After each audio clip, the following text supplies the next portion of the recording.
You don't need me to tell you that human civilization is very, very old. Nevertheless, our knowledge of the earliest stages of human civilization were quite limited for many centuries. That is, until the great archaeological discoveries of the 19th and 20th centuries, which unearthed for us the great civilizations of the ancient Near East, of which I have drawn a remarkably lifelike map here on the board. Mediterranean. I always start with the Mediterranean Ocean, the Nile River, the Tigris, and the Euphrates. So the great civilizations of ancient Egypt, Mesopotamia, and the area we refer to as the Fertile Crescent, of which a little part here about the size of Rhode Island is Canaan, or Canaan. And archaeologists in the 19th and 20th centuries were stunned to find the ruins and the records of remarkable peoples and cultures, massive, complex empires in some cases, but some of which had completely disappeared from human memory. Their newly uncovered languages had been long forgotten. Their rich literary and legal texts were now undecipherable. That soon changed. But because of those discoveries, we are now in a position to appreciate the monumental achievements of these early civilizations, these earliest civilizations. And so many scholars and many people have remarked that it's not a small irony that the ancient Near Eastern people, with one of the, or perhaps the most lasting legacy, was not a people that built and inhabited one of the great centers of ancient Near Eastern civilization. It can be argued that the ancient Near Eastern people with the most lasting legacy is a people that had an idea. It was a new idea that broke with the ideas of its neighbors. And those people were the Israelites. And scholars have come to the realization that despite the Bible's pretensions to the contrary, the Israelites were a small, and I've actually overrepresented it here, I'm sure it should be much smaller, a small and relatively insignificant group for much of their history. They did manage to establish a kingdom in the land that was known in antiquity as Canaan. Around the year 1000, they probably succeeded in subduing some of their neighbors, collecting tribute. There's some controversy about that. But in about 922, this kingdom divided into two smaller and lesser kingdoms that fell in importance. The northern kingdom, which consisted of 10 of the 12 Israelite tribes, and known confusingly as Israel, was destroyed in 722 by the Assyrians. The southern kingdom, which consisted of 2 of the 12 tribes, and known as Judah, managed to survive until the year 586, when the Babylonians came in and conquered and sent the people into exile. Capital Jerusalem fell. Conquest and exile were events that normally would spell the end of a particular ethnic national group, particularly in antiquity. Conquered peoples would trade their defeated God for the victorious God of their conquerors, and eventually there would be cultural and religious assimilation, intermarriage, that people would disappear as a distinctive entity. And in fact, that is what happened to the 10 tribes of the northern kingdom to a large degree. They were lost to history. This did not happen to those members of the nation of Israel who lived in the southern kingdom, Judah. Despite the demise of their national political base in 586, the Israelites alone, really, among the many peoples who have figured in ancient Near Eastern history, the Sumerians, the Akkadians, the Babylonians, the Hittites, the Phoenicians, the Hurrians, the Canaanites, they emerged after the death of their state, producing a community and a culture that can be traced through various twists and turns and vicissitudes of history right down into the modern period. That's a pretty unique claim. And they carried with them the idea and the traditions that laid the foundation for the major religions of the Western world: Judaism, Christianity, and Islam. So what is this radical new idea that shaped a culture and enabled its survival into later antiquity and really right into the present day in some form? Well, the conception of the universe that was widespread among ancient peoples is one that you're probably familiar with. People regarded the various natural forces as imbued with divine power, as in some sense divinities themselves. The earth was a divinity, the sky was a divinity, the water was a divinity, had divine power. In other words, the gods were identical with or immanent in the forces of nature. There were many gods, no one single god was therefore all-powerful. There is very, very good evidence to suggest that ancient Israelites by and large, shared this worldview. They participated at the very earliest stages in the wider religious and cultic culture of the ancient Near East.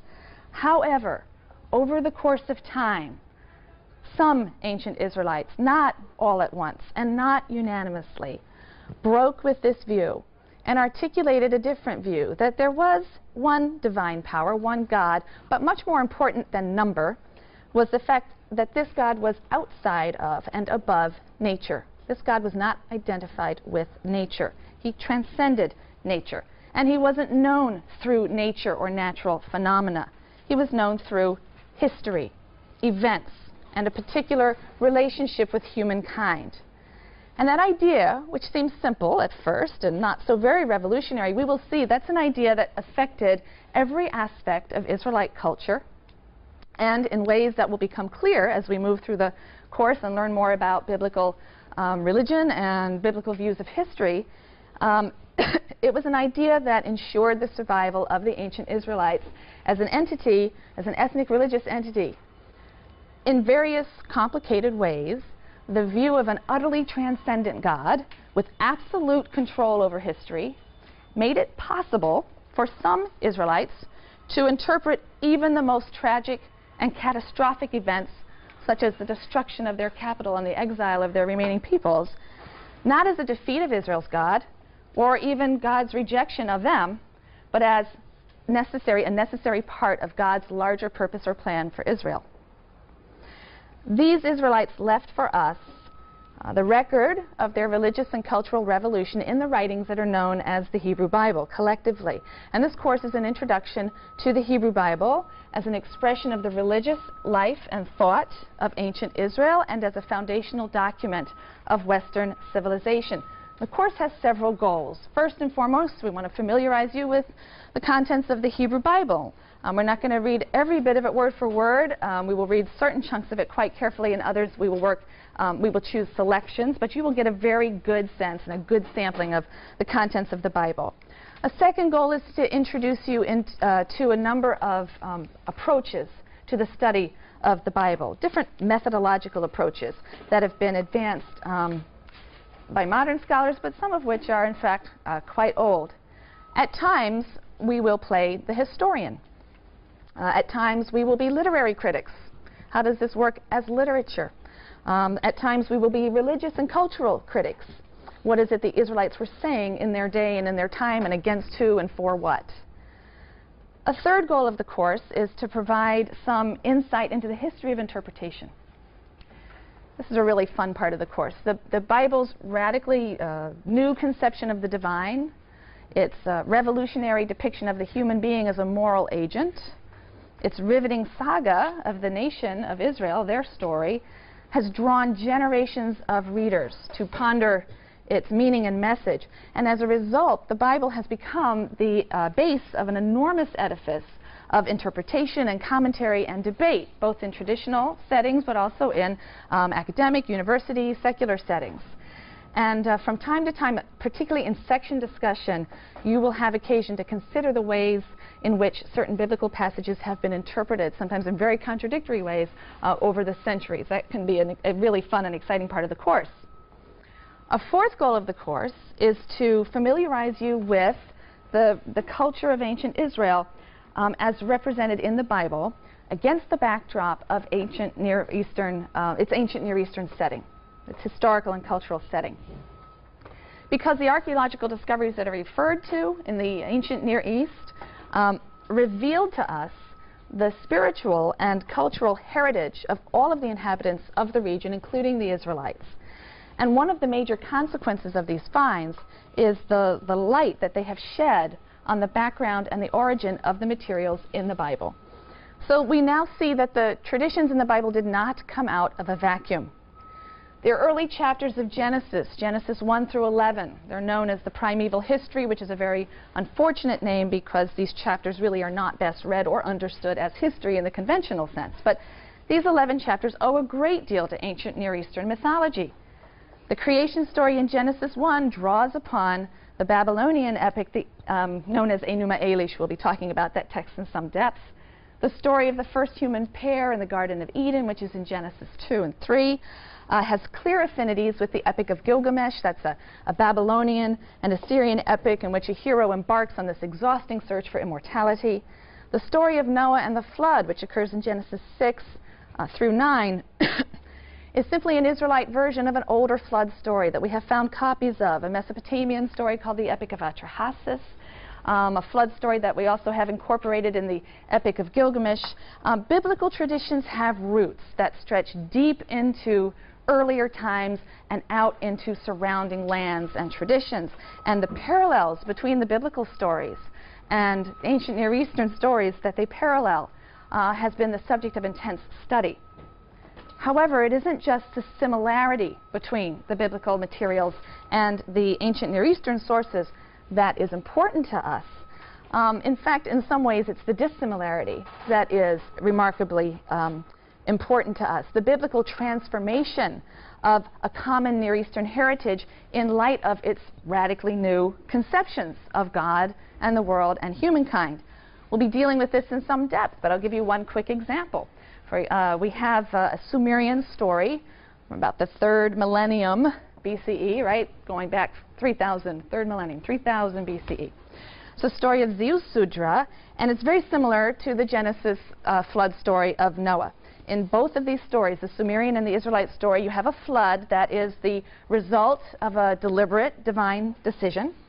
One individual is chosen to be rescued. That individual is given very specific instructions on building a boat. He's given instructions about who to bring on board. The flood comes and exterminates all living things. The boat comes to rest on a mountaintop.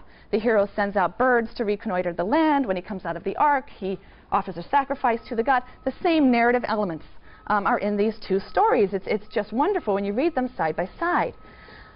So what is of great significance, though, is not simply that the biblical writer is retelling a story that was clearly went around, you know, everywhere in the ancient Mesopotamia.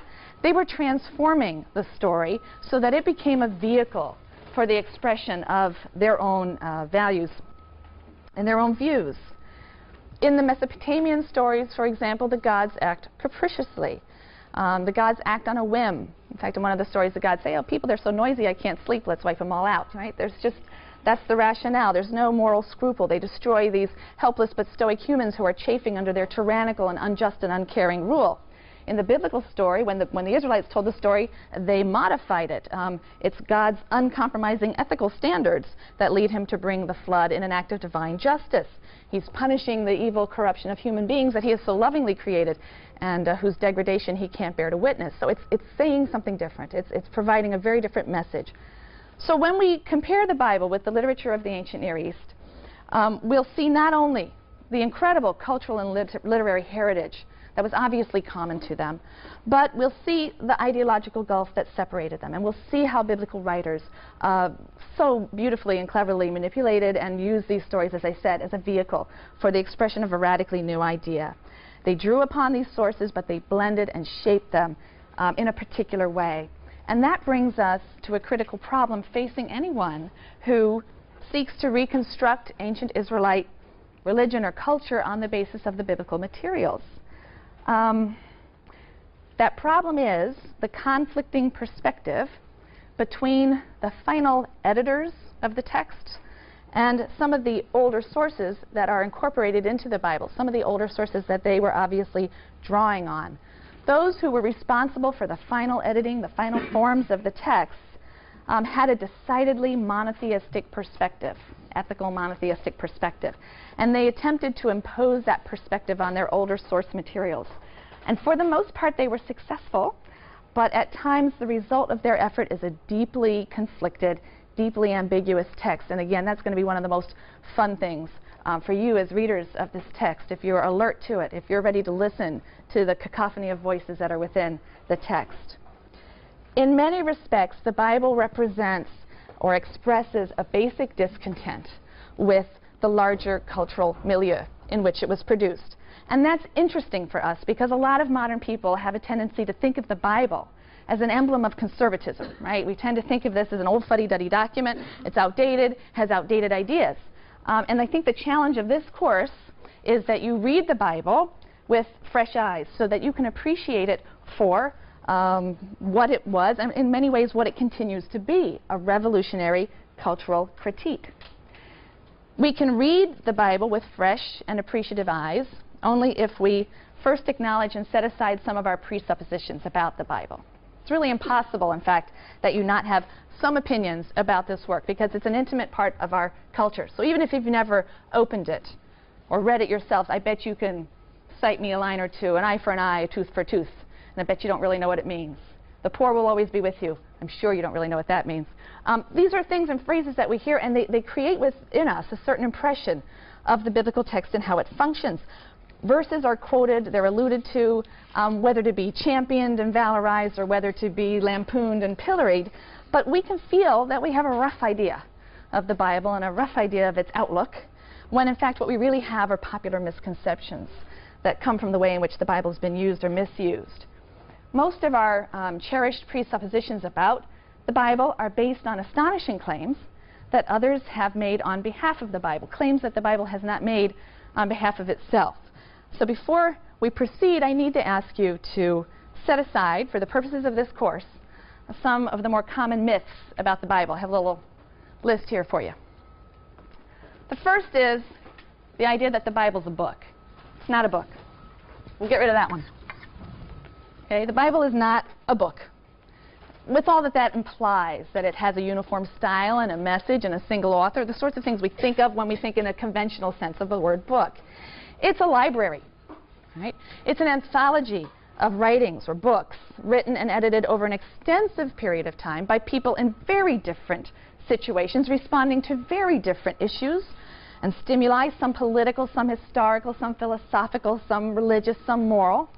There are many types or genres of material in the Bible.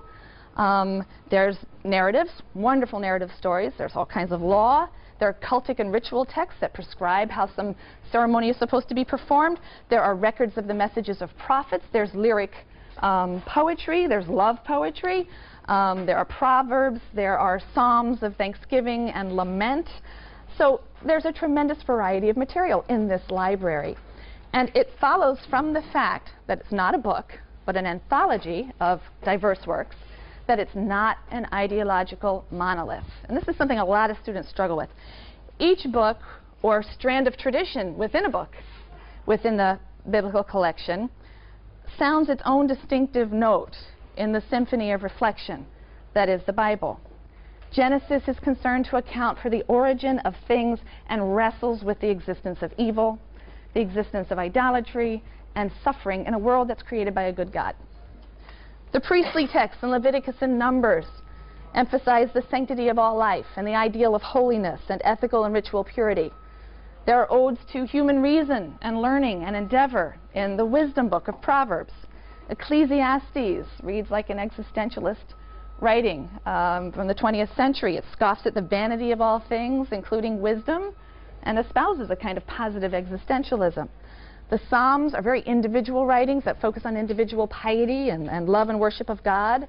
Job, possibly the greatest book of the Bible. I won't give away my preferences there. Challenges conventional religious piety and arrives at the bittersweet conclusion that there is no justice in this world or any other, but that nonetheless we're not excused from the thankless and perhaps ultimately meaningless task of righteous living.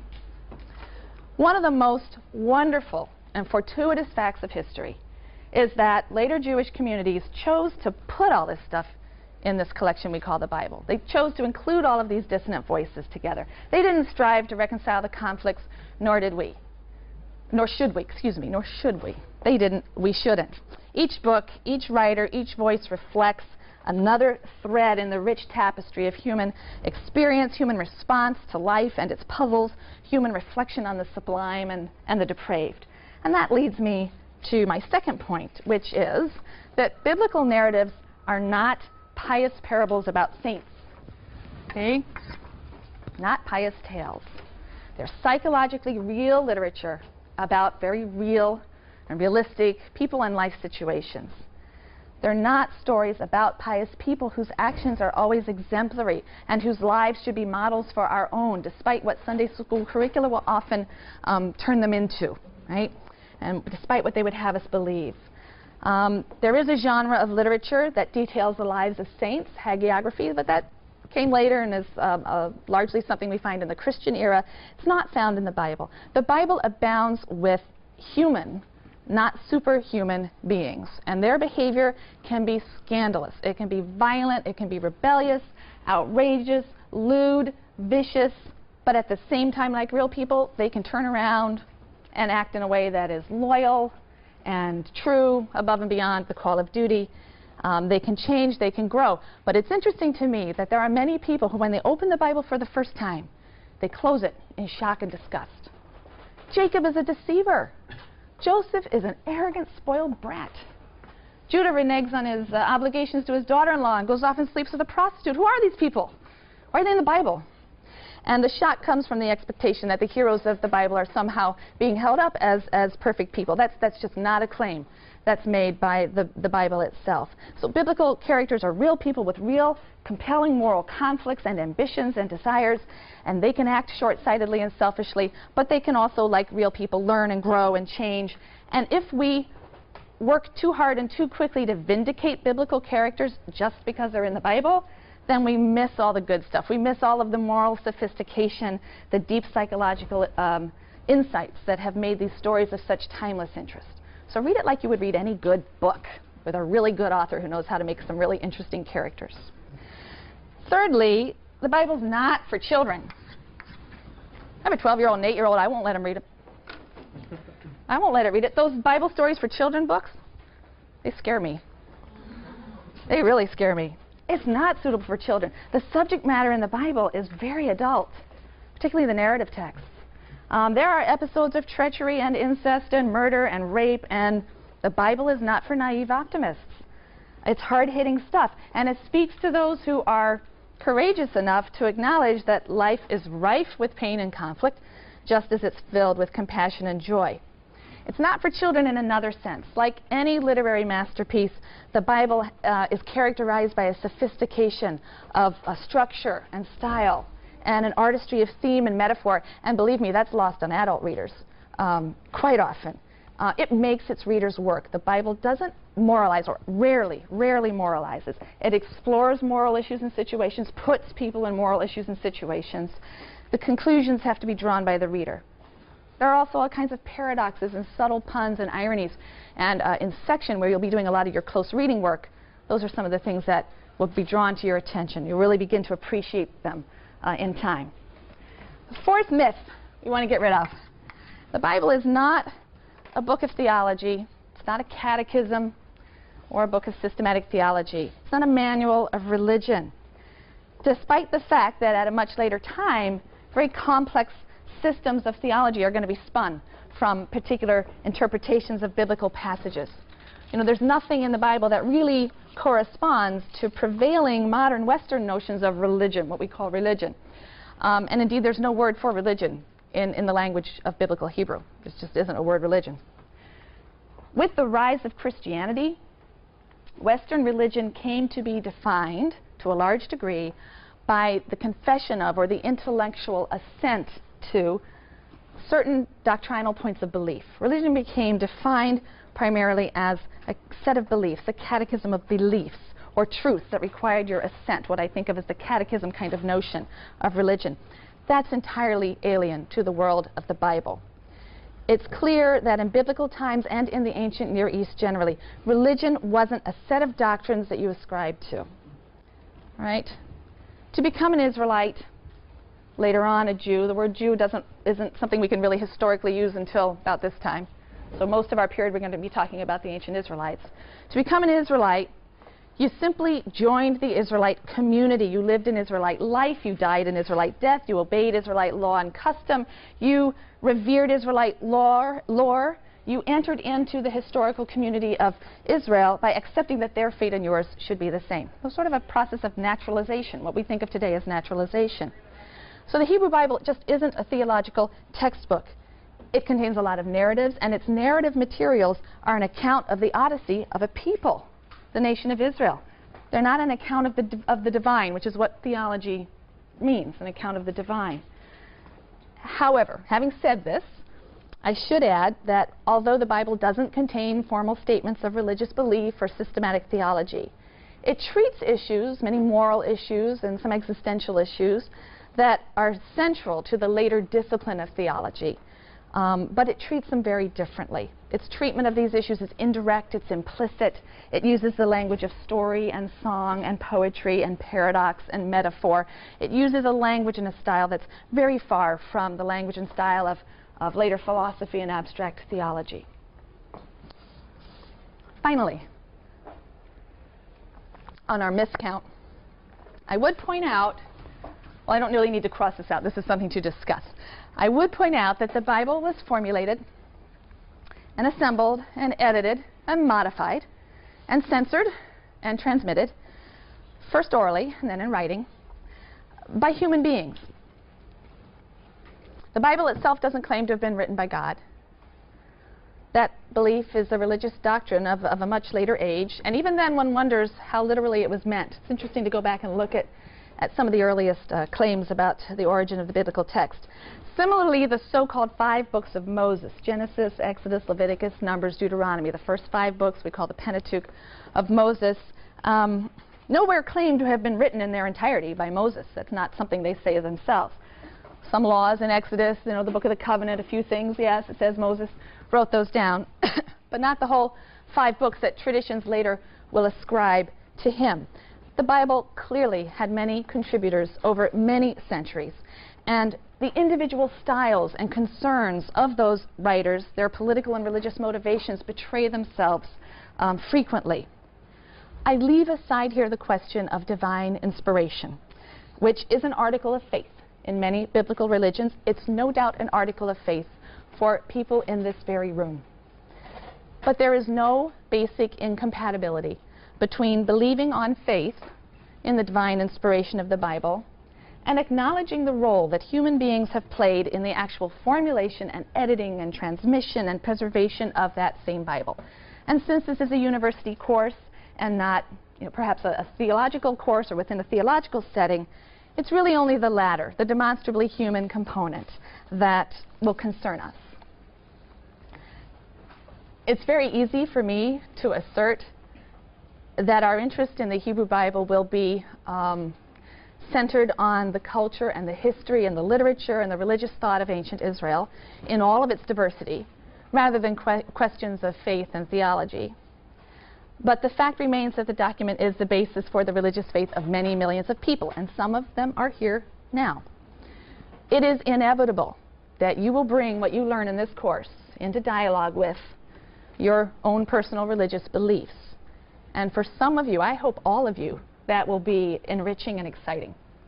For some of you, it may be difficult. I know that. And I want you to rest assured that no one in this course wishes to undermine or malign religious faith any more than they wish to promote or proselytize for religious faith. Religious faith simply isn't the topic of this course. The rich history and literature and religious thought of ancient Israel as preserved for us over millennia in the pages of this remarkable volume, that is our topic. And so our approach is going to be necessarily academic. And especially given the diversity of people in this room, that's really all that it can be, so that we have common ground and common goals for our discussions. But it has been my experience that from time to time, students will raise a question or ask a question that is prompted by a commitment, a prior commitment to an article of faith. Sometimes they're not even aware that that's what they're doing. And I want you to understand that on those occasions, I'll most likely respond by inviting you to consider the article of faith that lies behind that question and is creating that particular problem for you. I'm not going to be drawn into a philosophical or theological debate over the merits of that belief, but I'll simply point out how or why that belief might be making it difficult for you to read or accept what the text is actually and not ideally saying, and leave you to think about that. And I see those as wonderful learning opportunities for the class. Those are in no way a problem for me. All right, so let's give a few sort of necessary facts and figures now about the Bible, and then I need to talk a little bit about the organization of the course. So those are the last two things we really need to do. An overview of the structure of the Bible. So you have a couple of handouts that should help you here. So the Bible is this assemblage of books and writings dating from approximately 1000 BCE. We're going to hear very diverse opinions about how far back this stuff dates, down to the 2nd century. The last book within the Hebrew Bible was written in the 160s BCE. Some of these stories, some of these books, which we think are roughly from a certain date, they will contain narrative snippets or legal materials or traditions, oral traditions that may even date back or stretch back further in time. And they were perhaps transmitted orally and then ended up in these written forms. The Bible is written largely in Hebrew, hence the name Hebrew Bible. There are a few passages in Aramaic. So you have a handout that breaks down the 3 major components. It's the one that's written 2 columns per page. Okay? We're going to talk in a minute about those 3 sections, so you want to have that handy. These writings have had a profound and lasting impact on 3 world religions: Judaism, Christianity, and Islam. For the Jewish communities who first compiled these writings in the pre-Christian era, the Bible was perhaps first and foremost a record of God's eternal covenant with the Jewish people. So Jews refer to the Bible as the Tanakh. It's the term you see up here. It should be also on that sheet. Tanakh, which is really the letters T, N, and Ch. And they put little A's in there to make it easy to pronounce, because it's hard to pronounce. So Tanakh, okay? And this is an acronym. The T stands for Torah, which is a word that means instruction or teaching. It's often translated law. I think that's a very poor translation. It means instruction, way, teaching. And that refers to the first 5 books that you see listed here, Genesis through Deuteronomy. The second division of the Bible is referred to as Nevi'im, which is the Hebrew word for prophets. The section of the prophets is divided really into 2 parts because there are 2 types of writing in the prophetic section of the Bible. The first, or former prophets, continues the kind of narrative prose account of the history of Israel, focusing on the activities of Israel's prophets. All right? So the former prophets are narrative texts. The latter prophets are poetic and oracular writings that bear the name of the prophet to whom the writings are ascribed. You have the 3 major prophets, Isaiah, Jeremiah, and Ezekiel, and then the 12 minor prophets, which in the Hebrew Bible get counted together as one book, because a lot of those 12 are very small. Okay? The final section of the Bible is referred to as Ketuvim in Hebrew, which simply means writings, and that's probably about 50% of the Hebrew you're going to get in the whole course. So please don't be scared. I've got 2 or 3 other terms that'll be useful along the way, but there's really no need to know Hebrew. I just want you to understand why Tanakh is the word that's used to refer to the Bible. So the Ketuvim, or the writings, are really a miscellany. They contain works of various types. And the 3 parts correspond very roughly to the process of canonization or authoritativeness for the community. The Torah probably reached a fixed and authoritative status first, then the books of the prophets, and finally the writings. And probably by the end of the 1st century, all of this was organized in some way. If you look at the other handout, you'll see, however, that any course on the Bible is going to run immediately into the problem of defining the object of study, because different Bibles served different communities over the centuries. One of the earliest translations of the Hebrew Bible was a translation into Greek, known as the Septuagint. It was written for the benefit, it was translated for the benefit of Jews who lived in Alexandria, Greek-speaking Jews who lived in Alexandria, Egypt, in the Hellenistic period, before, somewhere around the 3rd or 2nd century BCE. The translation has some divergences with the traditional Hebrew text of the Bible as we now have it, including the order of the books. And some of these things are charted for you on the chart that I've handed out. The Septuagint's rationale for ordering the books is temporal. They've clustered books, Genesis through Esther, which tell of things past. The books of Job through the Song of Songs or the Song of Solomon contain wisdom that applies to the present. And then the prophetic books, Isaiah to Malachi, contain or tell of things future. Some copies of the Septuagint contain some books not included in the Hebrew canon but accepted in the early Christian canon. the Septuagint, the Greek translation, became by and large the Bible of Christianity, or more precisely, it became the Old Testament of the Hebrew Bible. The church adopted the Hebrew Bible as a precursor to its largely Hellenistic Gospels. It was an important association for it with an old and respected tradition. Our primary concern is the Bible of the ancient Israelite and Jewish community, the 24 books grouped in the Torah, prophets, and writing on that other sheet, which is common to all Bibles, right? Whether Jewish or Christian, those 24 are the baseline common books. So those are the 24 that we're going to focus on. Because the term Old Testament is a theologically loaded term, it sort of suggests the doctrine that the New Testament has somehow fulfilled or surpassed or antiquated the Bible of ancient Israel. You're going to hear me refer to the object of our study as the Hebrew Bible.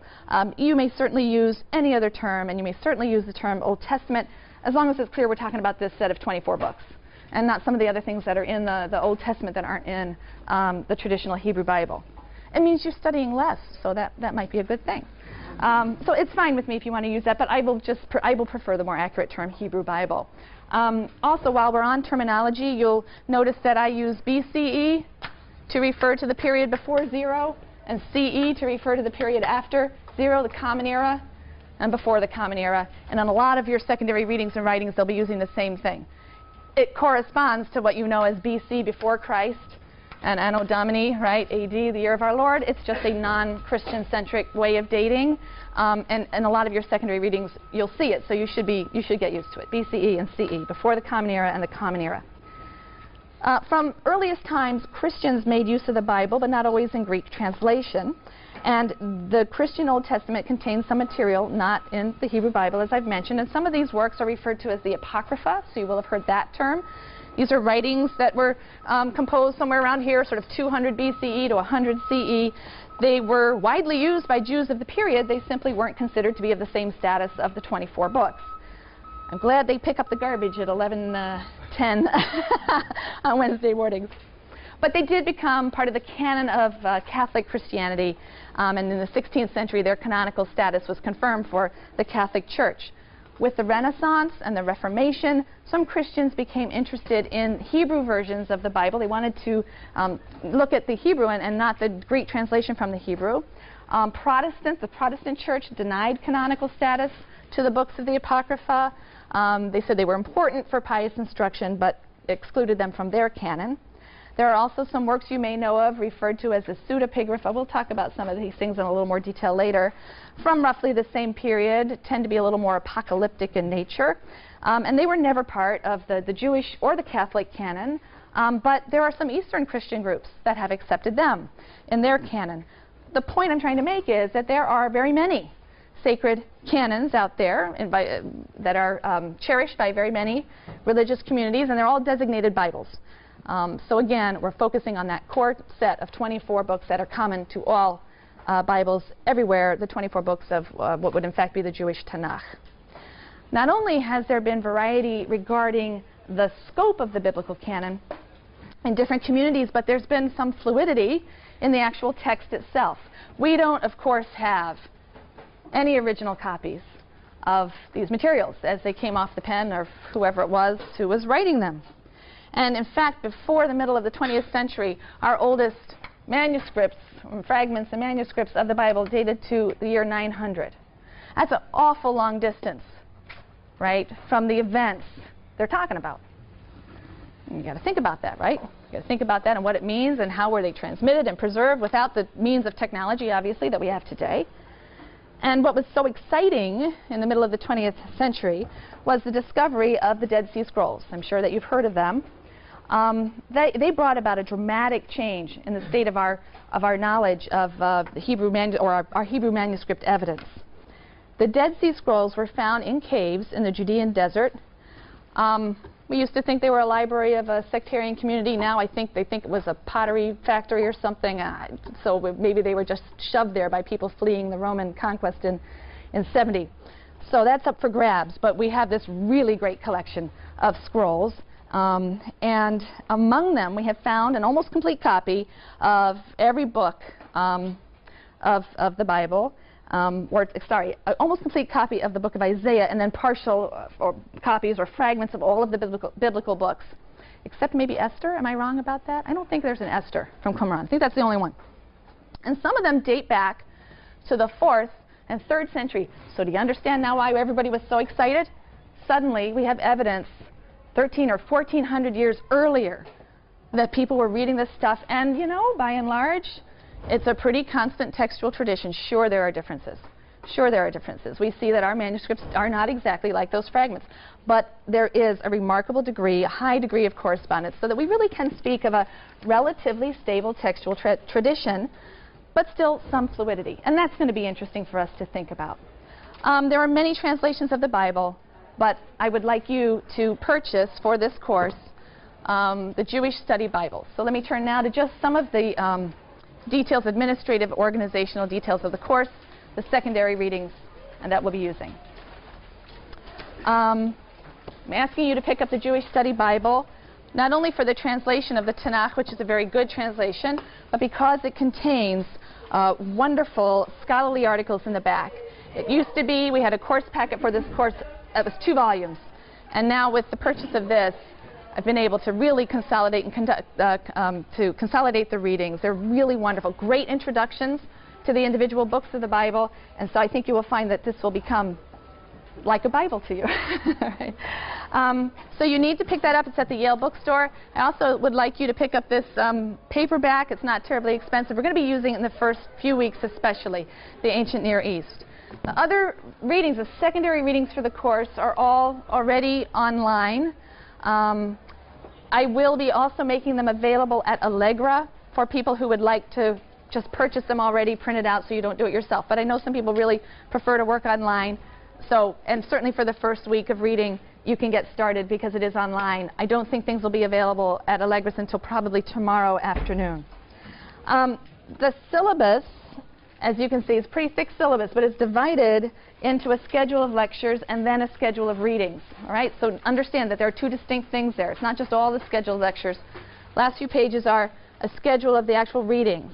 And the assignment that you'll have for the weekend and for next week's lectures are the readings by Kaufman. I really, really need you to read that before the next class, and I want you to read it critically. Kaufman's ideas are important, but they're also overstated. And so they're going to be interesting for us. We're going to wrestle with his claims quite a bit during the course of the semester. The secondary readings are heavier at the beginning of the course when we are reading very small segments of biblical text. That will shift, right? Towards the end of the course, you're going to be reading, you know, a couple of books in the Bible and maybe a 10-page article of secondary reading. So it's front-loaded with secondary readings. So you'll want to get started on the Kaufman because for the first few weeks, quite a bit of secondary reading, but we're covering just a few chapters of Bible each time in the first few weeks. Sections.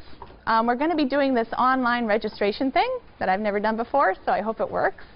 We do have 3 teaching fellows for this course. I hope that will be sufficient. Actually, if the teaching fellows could stand up so people could at least recognize you, that would be wonderful. If anyone wants to volunteer, we could have a 4th. Okay, so we have 2 in the back there. We have Tudor Sala raising his hand and Svi Novik here. They will be running regular discussion sections. And then Christine Garraway will be running a writing requirement section. I don't think that was listed in the blue book, but it should have been listed online that it is possible to fulfill your writing skills requirement through this course. So Christine will be running that. We will bring on Monday, so please have your schedules as well formed as they are. On Monday, we will put up times and we will take a straw poll to figure out if we can accommodate everybody within the times. One more extremely important announcement. It's on your syllabus, but I want to underline it even more than it is already underlined and bold-faced. I want to underline the importance of the section discussions in this course. In fact, it's really wrong to call them section discussions. It sounds like you're discussing the lectures and the readings, and you're really not. The section discussions are a complement to the lectures. What I mean is, this is an awfully big thing to spend just 1 semester studying, and I can't do it all. And in my lectures, I'll be trying to set broad themes and patterns and describe what's going on. But I want you to have the experience of actually sitting and reading chunks of text and struggling with that and understanding the history of interpretation of passages and how so many of the important things have happened historically because of people's efforts to understand this text. So in sections, a large part of the focus in section will be on specific passages, reading and struggling with the text, the kind of thing I can't do in lecture. This is important because your final paper assignment will be an exercise in exegesis and interpretation. The skills that you will need for that paper, I'm fairly certain, are not things that you would have acquired in high school, and if we have some upperclassmen, I don't know, but maybe not even some upperclassmen will have acquired here yet. Exegesis is a very particular kind of skill, and the teaching fellows will be introducing you to methods of exegesis. So it's really a training ground for the final paper, and we have found that people don't succeed in the course in the final paper without the training they get in section discussion, which is why section participation is worth 10% of your grade. However, if there are repeated unexcused absences, there'll be an adjustment in the grade calculation, and it will be worth 20 to 25% of your grade, and it will be a negative grade also. And believe me, this is a favor to you. It is definitely a favor to you. The sections are critically important in this course. Okay? So if you have any questions, I can hang around for a few minutes.